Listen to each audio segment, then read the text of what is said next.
So I filmed this intro, then realized I wasn't really happy with it, but I didn't really want to film another one because, I hate filming myself, so I'm just going to voice over it. So my older brother and I watched the last 2 seasons of Game of Thrones together when season 8 came out, and at the time we were still living in the same state, but he was planning a big move to a much more north, cold, snowy, and altogether Winterfell-esque state in which he now resides, and the moment I saw, well actually I'll let you watch this part because it's kind of funny. When Sansa gives us a literal TikTok on how she made the cloak that she gives to Jon. I was like, OMG, I have to make one for my brother, because you know, in the show it's this very sweet sibling moment of Sansa using her talents to show Jon that she finally accepts him as a brother, plus she gives it to him right before they embark on a dangerous journey beyond the wall, and I was like, I mean, Ben is kind of embarking on his own journey into an unfamiliar place, plus it's gonna be cold there, and I just want him to stay warm, you know? Anyway. Now, here's the issue. I'll be making the cloak for my brother, who is vegan, which means I'm going to have to make this cloak without using fur or wool or leather.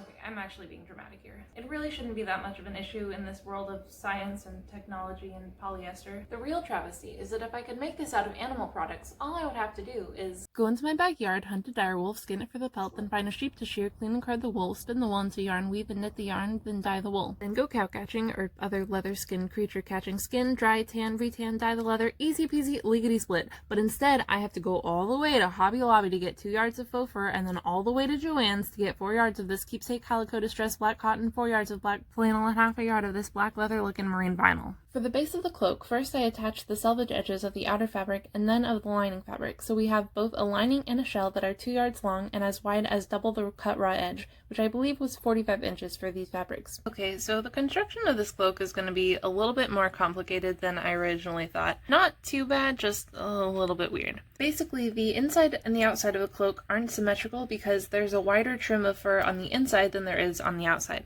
See how on the inside it looks to be about 4-ish inches wide, whereas on the outside it looks to be about 1.5. So what this means is when I attach the lining fabric on the inside to the fur trim to the shell on the outside to the other fur, the shell fabric width is going to have to be longer than the lining width to make up for the difference in the trim length. Additionally, I want the shell fabric to be even longer because right here, where the shell fabric is opposite to the fur on the other side, I want to gather it to give it more dimension. So I cut out the trim. I made it, I believe, 7.5 inches wide, 1.5 for the outside, 4 for the inside, and an inch for each seam allowance. Then I sewed both of the trims to the shell fabric. I measured and marked the seam allowance for where the trim would attach to the lining. Then I measured and marked where the trim would fold over on itself and sewed that down, but just along the top. From there I could gather the shell to the right amount. Now that I knew how wide the cloak would be, I could measure and cut my lining to the right length. Then I seam ripped the stitching on the trim so that I could fail at disciplining Coffee where she's allowed to lounge while I'm sewing, so I decided to give her a throne upon which she could survey my lowly work, which I thought solved the problem, but then that just made her think that she was Miranda freaking Priestley, and then she decided that she was too above me to even answer my paparazzi questions. Who are you wearing? Okay. Anyway, I did that so I could more easily attach the lining to each side of the trim. Okay, now the base of the cloak is attached. I flipped it inside out and sewed the top of the cloak together right sides facing each other. Then I flipped it right side out and ironed down the seam. Now, unless you're the literal Mountain or maybe Hodor, this size cloak will be way too big, which is why you're going to gather it. And you're going to want to use quadrupled thread, otherwise it will break, making you indubitably gloomy. And your gloom will be quadrupled if this happens and you didn't even catch it on camera. I mean, come on, what a bummer. Try it on, gather it to the length you want, then mark and tie the thread. Then, going down the front edges of the cloak, pin and sew the lining together so that the fur will fold with 1.5 inches facing outside and 4 inches facing inside. Then I looked at my dress form and estimated how tall she would be were she a headless version of my brother and set her to that height so that I could trim the bottom edge of the cloak to where it wouldn't drag on the ground whilst walking through meadows of snow darkened by proverbial battle sanguinity. Then I folded in and ironed the hem and gave it a top stitch, except for where the fur is, and that I just hand sewed.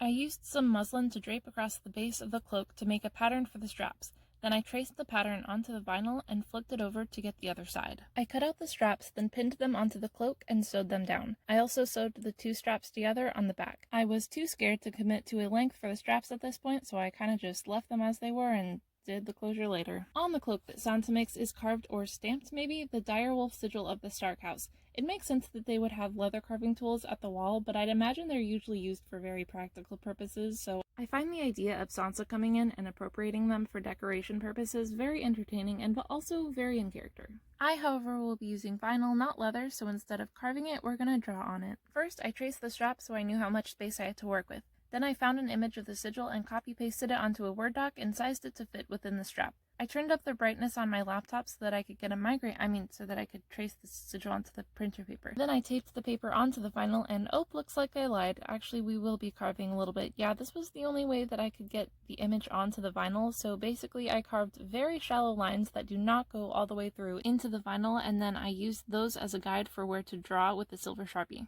Then I just hot glued the sigil onto the strap. So I've gone through several ideas of what I want to do with this fur capelet. Originally I was just going to take a regular piece of fur and drape it like a capelet, but I really want it to look like a wolf. And I seriously debated just mutilating a stuffed animal and draping the cloak with its pelt, but like I don't even know how to skin a wolf, so it would probably just end up looking like amateur hour. But then inspiration struck when I went to a coffee shop with my best friend, and it was like connected to all of these other locally owned shops, one of which had a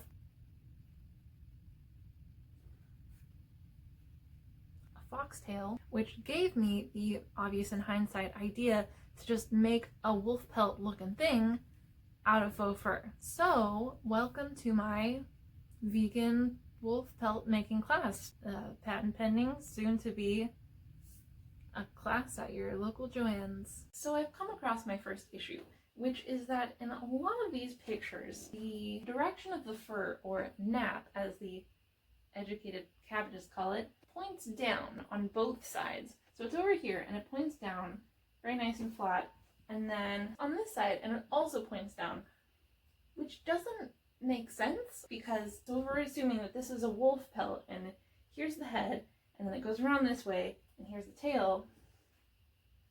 All of the fur would be going in one direction. Does that make sense? I have a visual representation. So I have my mini wolf here, and the fur starts right here at the nose, and then it goes, oh, yep, I know, I love you too.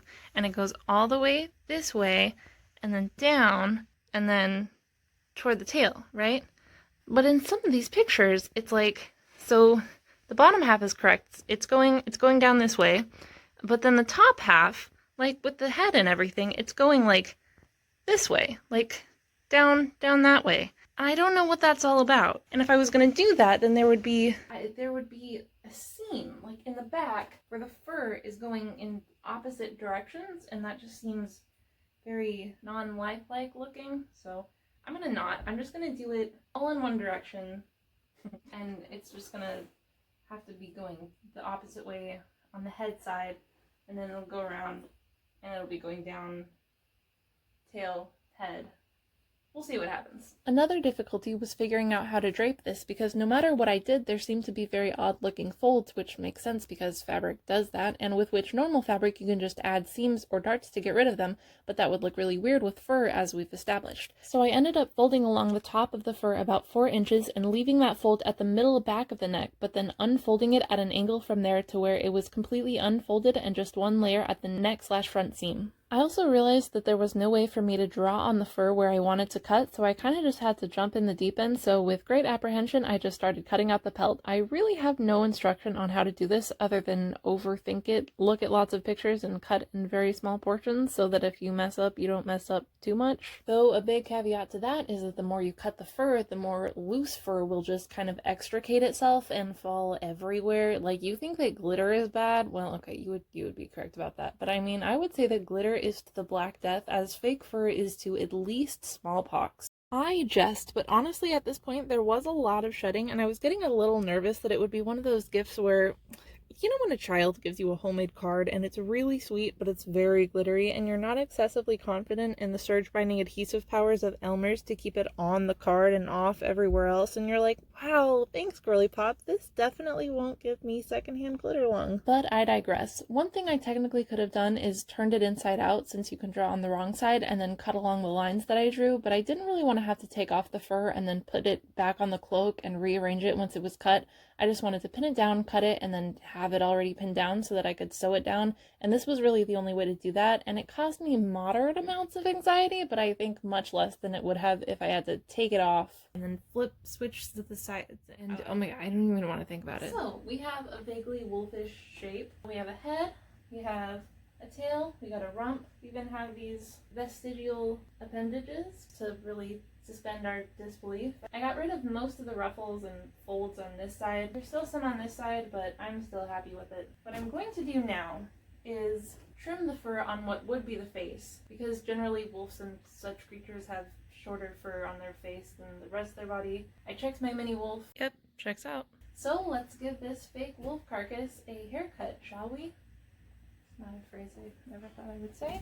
Okay, so I brushed the fur against the grain, or what did I just say? Just call this a regular word, nap, with this cat fur brush. And to keep it like a consistent length, what I'm going to try to do is take this Sharpie and just run it down against the nap, stopping every ½ centimeter or so and cutting the fur to the length of the Sharpie diameter so that I could make sure that I was cutting all of the fur at about the same length. But the Sharpie turned out to have a diameter that was longer than the fur length that I was looking for, so I switched to a seamstress's chalk pencil. I also found that laying the fur face down flat on my physiological psychology textbook ensured a more flat workspace than did my dress form. Now, I just want to make a disclaimer that I never went to lupine cosmetology school, so if any of you have, just don't be too harsh on my technique. And if you want, maybe leave a suggestion from your studies for the next time when I never work with fake fur ever again, actually. And by the way, the face part was folded over, but I thought it looked too bulky, so I just cut off the folded part, and I think that worked better, but I left the tail folded over because I wanted to give it more dimension.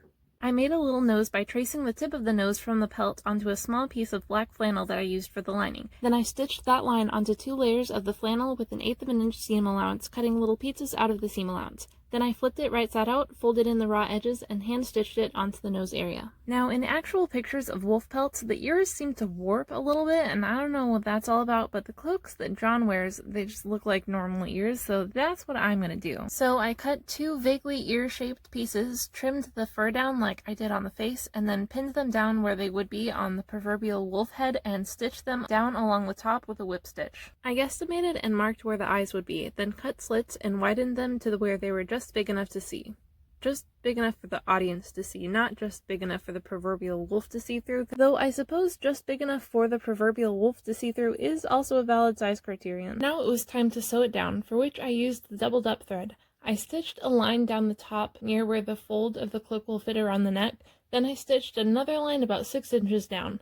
I wanted the fur to hang naturally down the cloak, so I didn't stitch the lower portions to the actual fabric of the cloak, though I did sew the folds, or hem, I guess technically, of the tail to each other, as well as the fold up further along that side. The faux fur I got was pretty, but it was all the same color, which made it seem very one-dimensional and fake, which, yes, it is. But I was really going for maximum irony here. You know, the image of a staunch vegan rolling down the highway on his bicycle with a very seemingly lifelike wolf pelt draping his shoulders, and this just wasn't cutting it. So I got fabric spray paint and thankfully tested it out on many extra fur strips before trying it on the actual thing. Huge FYI, don't just spray it on and leave it alone. The fur will clump together and it will look like your cloak was made from a wolf who died of the literal mange, which I guess could technically be considered vegan because you didn't kill anything, you just innocently found the body.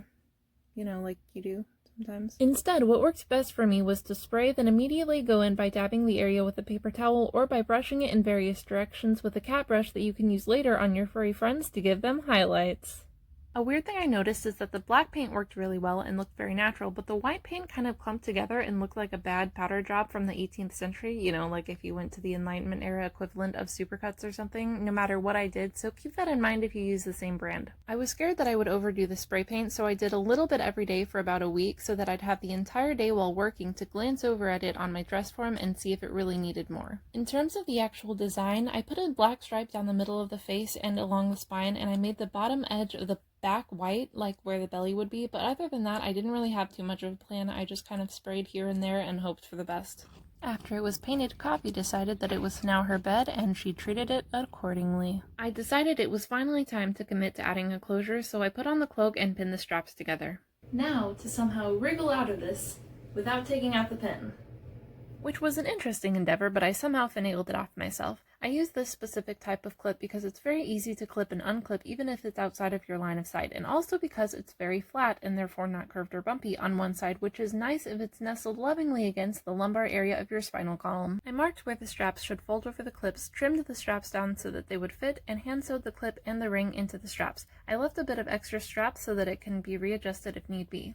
You may have noticed that I took off the wolf sigil, which was far easier than expected, because it was smudging quite a bit, so I redrew the silver and also filled in the negative space with black Sharpie and then went over it like 10 times with this clear laminate spray, and then I hot glued it back on.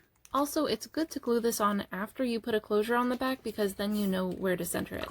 Also, it started coming off again without my prop link this time, so maybe use super glue instead of hot glue? I don't know. Also, after a day or so, the bottom edge of the fur at the back of the cloak kept getting all scraggly looking just from sitting there doing no physical movement whatsoever that would justify such a state of disrepair. I would brush it back into compliance, but then the next day, without moving at all from the dress form, it would snap right back into disheveledness. So I got some hairspray and— Wait, is hairspray vegan?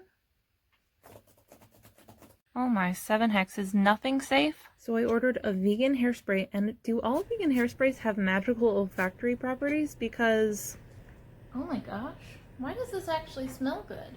Hairspray isn't supposed to smell good. And I used it and a cat brush alternatingly to tame the wild wolf locks into a societally acceptable coiffure. And it was done, so I packed it up, took a few plane rides up to the north, in which I read a fascinating book I found at the airport, saw the home city of Harry Dresden, and saw a lightning storm in space. Then I did whatever that is, and was finally able to give it to him. And it's 100% vegan, so no animals used.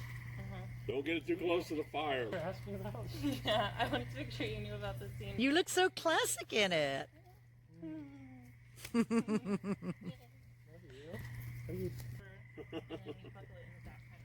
Oh, I see. So that it stabilizes. It really looks good, Ben. Oh, yeah.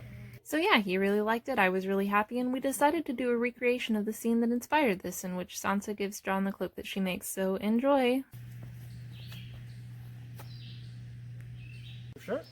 I got it on sale. You like it? I like the dragon bit. Good, because I made this for you. I made it like the one Father used to wear. Well, as near as I can remember. What do you mean? He's right over there. You can ask him. Shut up, Jon. You know nothing. Look, do you like it or not? I'm vegan. There's just no pleasing you, is there? Quick thanks to my weird brother for not only going along with my skit idea, but also helping direct it and really just going all in. My wonderful mother for being our camera woman, and my dad for sitting on a tree stump. Yeah. Oh, here's the grand reveal that I filmed the day before we left. Is this wrinkled? It is. Well, what are you gonna do? Get an iron? In Westeros? In this economy?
too and sunny is not how to do this. Thank you so much for watching. If you liked this video, be sure to go and frolic in the snow. Or if your locale doesn't accommodate snow, or if your temperament doesn't accommodate frolicking, just go and commune with nature or something.